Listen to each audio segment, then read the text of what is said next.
All right, let's talk about something that's on a lot of people's minds.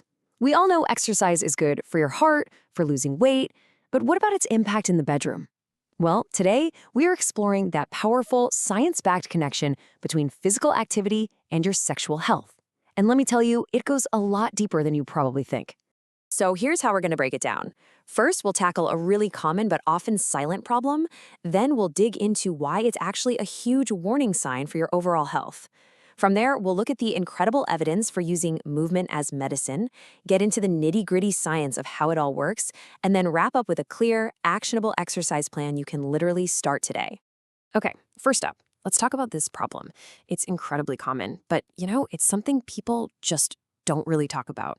And it's so important that we see erectile dysfunction not as some kind of personal failure, but for what it is, a widespread and, most importantly, a treatable medical condition. And that really brings us to this central question, right? A pill or a workout? It's easy to reach for a pill for a quick fix. And yeah, those medications can work wonders in the short term, but they're basically a Band-Aid. They don't address the root cause. A workout, on the other hand, that actually gets to the heart of the problem. So just to make sure we're all on the same page, let's get the clinical definition out of the way. We're not talking about a single off night. That happens to everyone. ED is the persistent inability to get or keep an erection that's firm enough for sex. That's the medical condition we're focusing on. And just how common is this? Get this. It affects 1/3 of all men. 1 in 3. That is a staggering number. So if this is something you or someone you know is dealing with, you are so far from being alone. It's a major health challenge, and it's time we start talking about it. All right, moving on to our second section. And this is where things get really, really interesting, because ED often isn't just about sex. It's frequently the very first line of a much bigger issue going on in your body. It's what doctors sometimes call the canary in the coal mine. And here is the absolute key takeaway. For the vast majority of guys, erectile dysfunction isn't fundamentally about hormones or psychology. At its core, it's a blood flow problem. It is a vascular health problem, plain and simple. This quote really nails it. Endothelial dysfunction. That just sounds complicated, right? But all it means is that the inner lining of your blood vessels isn't healthy. And when that lining is damaged, it's one of the first steps on the road to serious heart disease. So ED is often the first alarm bell that this process has started. Think about it like this. It's a brilliant analogy. We all know that chest pain, or angina, is a massive warning sign for your heart. Well, researchers now talk about penile angina. It's the exact same idea. It's a warning sign for your entire circulatory system. And why does it show up there first? Well, because the arteries in the penis are tiny, so they get clogged up and show damage way before the larger ones going to your heart. Okay, so we've laid out the problem, and we've connected it to our bigger picture of cardiovascular health.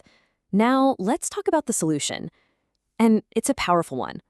Section 3 is all about how movement is a legitimate, evidence-based prescription for this.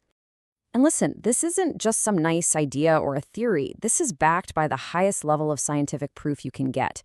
We're talking about multiple meta-analyses of randomized controlled trials. That's the gold standard.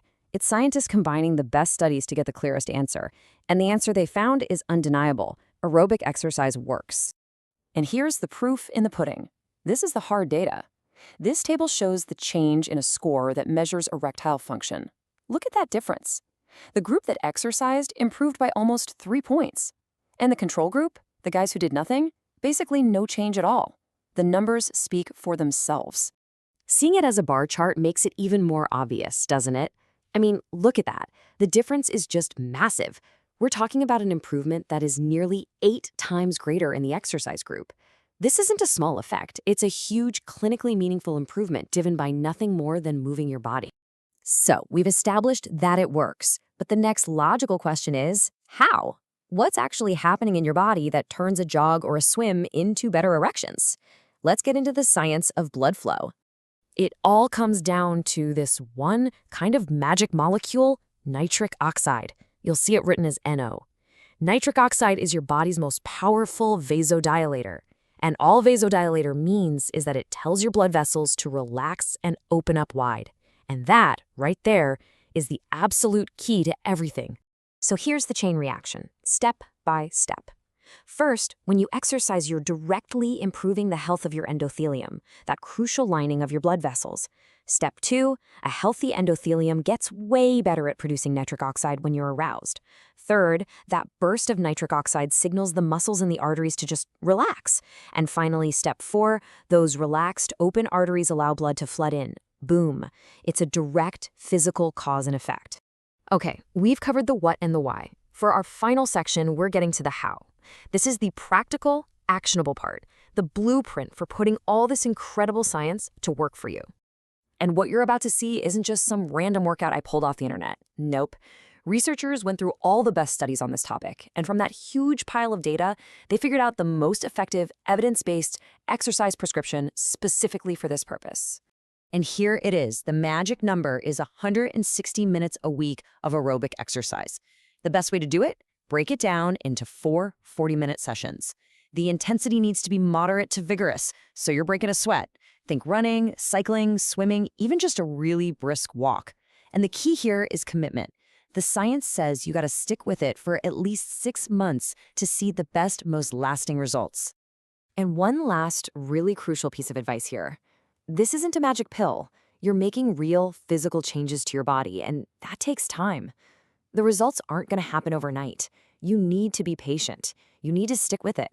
But the evidence is clear. If you do, the results will absolutely come. So I'll just leave you with this final thought. We're not just talking about improving one aspect of your life here. We're talking about something that improves your heart health, your mood, your energy, and yes, your sex life. 160 minutes a week, that's nothing. So the real question is, if that little bit of time could improve your entire life, why on earth wouldn't you start today?